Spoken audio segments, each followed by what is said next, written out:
Well, just weeks ago, there was a ton of uncertainty surrounding the Zags roster.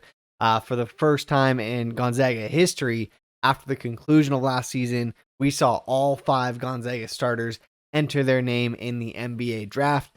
And 2 of those we knew right away were foregone conclusions. Of course, Andrew Nemhard came out. He did say right away that he was foregoing his extra year of eligibility and would be pursuing his pro opportunities. And Chet Holmgren, of course, come on, we all know he's a unicorn. He is just made for the NBA and likely to be a top 3 pick. So he was gone most definitely. And that left 3 decisions to be made that were very big for the Zags. That's obviously Rasir Bolton, Julian Strawther, and Drew Timme. And during their time when they were going through that combine process, we're waiting their decisions. Of course, the Zags were connected to a number of different transfers. A lot of those kind of came and went, committed to other schools, and left a lot of fans wondering, is this the year that Gonzaga kind of takes a step back? Do we see a rebuilding year if that's what's going to happen for the Zags? But in just a matter of a couple days, that all changed. The Zags are back with the announcement that all 3 returning starters, Rasir Bolton, Strawther, and Drew Timme, are all coming back to Spokane for another year. Puts them right back in the conversation for your preseason #1 team in the nation, as they boast one of, if not the deepest backcourt in the country. And of course, any front court led by Drew Timme is a very formidable college front court. So they are going to be a force to be reckoned with. As always, guys, if you like the content, if you like what we're bringing to you, do me a favor, hit that subscribe button. Make sure you turn on notifications so you see these new videos come up. Drop a like. Let us know in the comments what you're thinking.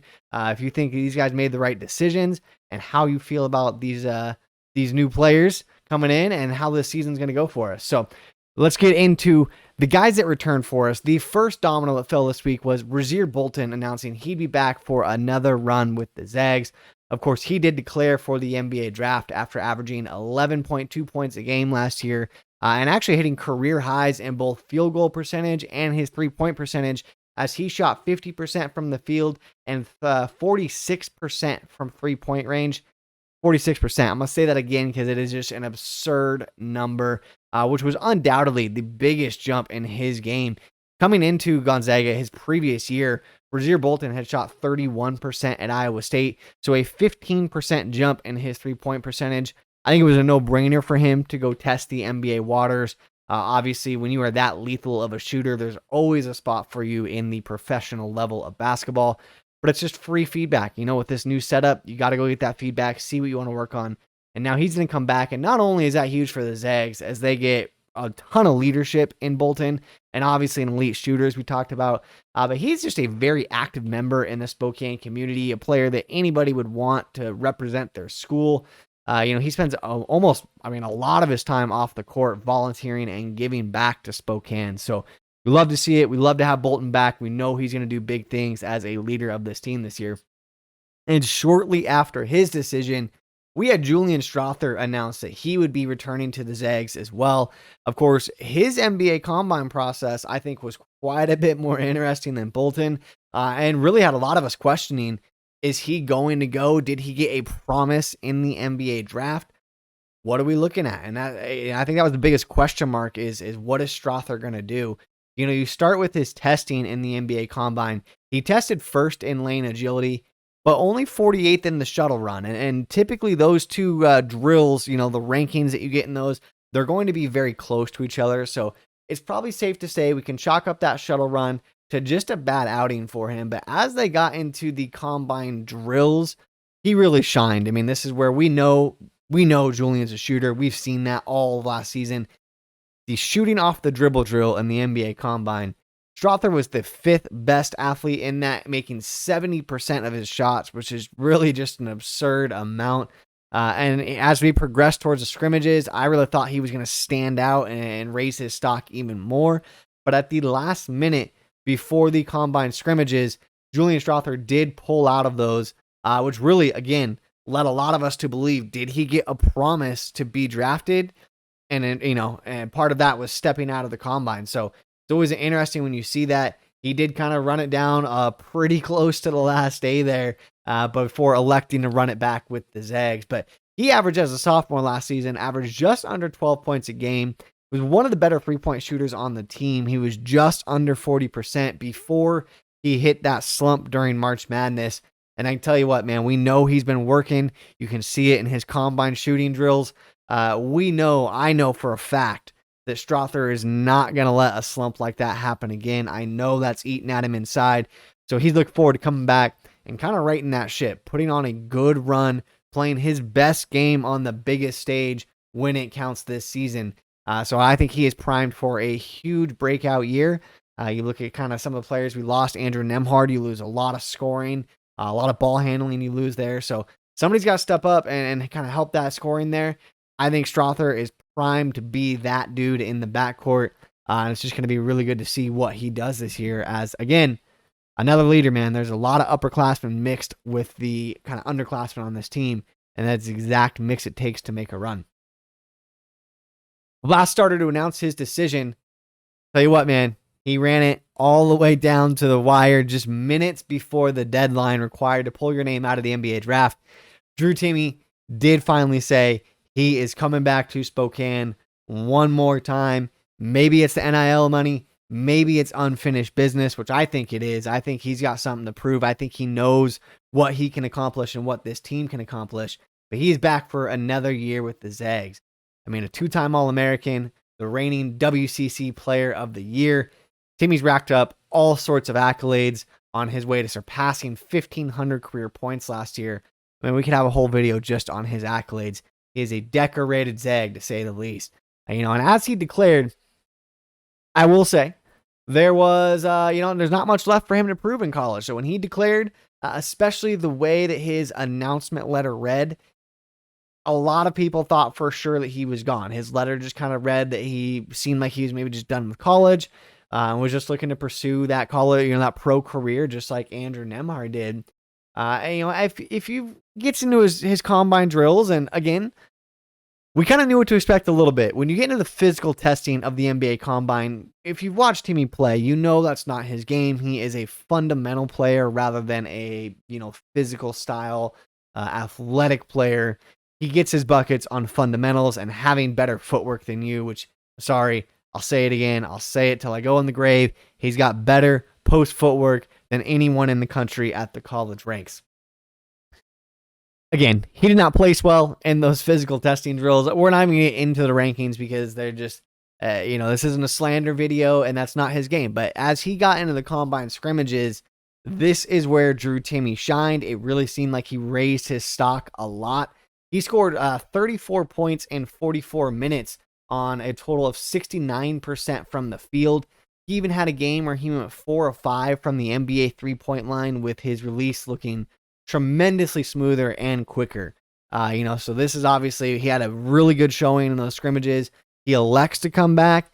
Like I said, whether it's the NIL money or just coming back to prove what this team can do and run one more with his boys. He is the unspoken leader of this team. There is no question. He's going to have more help behind him in that leadership department this year.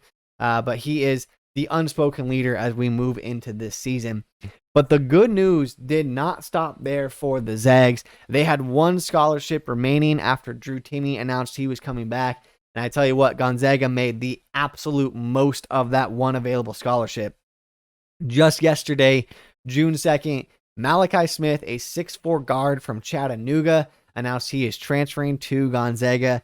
I know Chattanooga is a bit smaller of a school, so if you are not familiar with Malachi Smith, do yourself a favor, get familiar with him. This is not some random small school transfer hoping to get playing time at Gonzaga. Malachi Smith is a walking bucket. He is the Southern Conference Player of the Year last year. He is the Lou Henderson Award winner, which is presented to the nation's top mid-major player in the country. This man is a decorated athlete leader as he led Chattanooga to the NCAA tournament last year.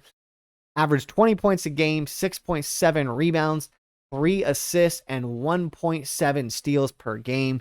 He was the dude in Chattanooga. I mean, he had a career high, scored 36 points against Murray State last year, where he was 14 of 17 from the field.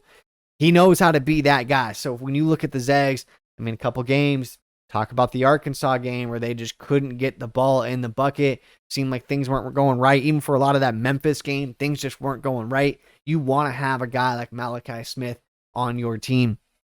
Let's get into a little bit about how he operates and what he does as a player. Smith is an extremely versatile scorer. He really, again, he's 6'4", and he's really good at imposing his size and strength against smaller guards. He actually had just over 200 attempts at the rim last year, in which he shot 60% on, by the way. Put that in perspective for you. No Gonzaga guard has even come close to 200 attempts at the rim in one season and over the last decade. So this is just a player, again, with the ability to just get to the rim, impose his size. And a lot of times when you have a guy who plays like that, that is their game. They need to get to the rim in order to operate. That's not the case with Malachi Smith. You get more than just somebody who can attack the rim. He is a 41% three-point shooter on just over 4 attempts a game last season. I mean, he's an elite knockdown shooter to go with his ability to drive. And he's got a great ball handle. So this is a guy that does not have to be catch and shoot, does not have to be wide open. When he's handling the ball, he has good pick and roll IQ. If you go under, he has a very quick release and will pull that 3-point shot and just absolutely punish you for going over the screen. If you go over, he's getting to the rim for one of those 200 attempts at the rim and getting close to that 60% field goal percentage. It's just a player that does not exist a lot. There's not a lot of these types of guys who can come in and just score at all 3 levels consistently in a game. And not only that, but to be willing to step into a team like Gonzaga that they know is loaded. Malachi Smith, I promise you, is not coming into this game expecting to start and play 38 minutes a game. He knows that is not the case. He's actually come out. There are quotes in the local articles. He is just wanting to be a part of a winning culture. He mentioned that multiple times. He knows he's going to have to come in and fight for minutes. And that's exactly what it takes to be on a winning team. You find your role, whatever that is, and you do what it takes to win games. Malachi Smith is going to be absolutely massive for the Zags. I do expect him to be one of the leading scorers on this team. And just adding in another elite shooter to the likes of Nolan Hickman, Rasir Bolton, Julian Strawther. You got Dom Harris coming back off the bench. I mean, the possibilities for Mark Few are really just endless this year. And it is going to be fun to watch, man. We'll have more content coming your way this offseason, including a schedule outlook. Once that shakes out a bit more, we'll break down the big games, a roster projection. I'm going to go through a little bit deeper. We're going to talk about, like I said, this is the nation's deepest backcourt. Nolan Hickman, Rasir Bolton, Julian Strawther, Malachi Smith, Dom Harris, Hunter Salas. This is going to be an absolute battle. We're going to try to break down those lineups in minutes. And man, maybe this season more than any other, it is just safe to say we know it. These practices are going to be just unreal. I would pay money to watch these guys battle it out and practice. They're going to make each other better every single day. And I guarantee you by the time November rolls around, the Zags are going to be rocking and rolling. Hot take for you. I'm going to say my probably a lukewarm take, I think, at this point. This will be the best perimeter defense the Zags team has had in recent memory. Best perimeter defense, Zags team, recent memory. I'm calling it now. When it comes to 3-point percentage, opponent 3-point percentage, I think they're likely to be in the top 15 in the country. I think they're going to make life miserable for opposing guards this season. And on top of that, once again, they are likely to be one of, if not the best offense in the country. That is a Gonzaga staple. And with the addition of Malachi Smith, that is not going to be changing anytime soon.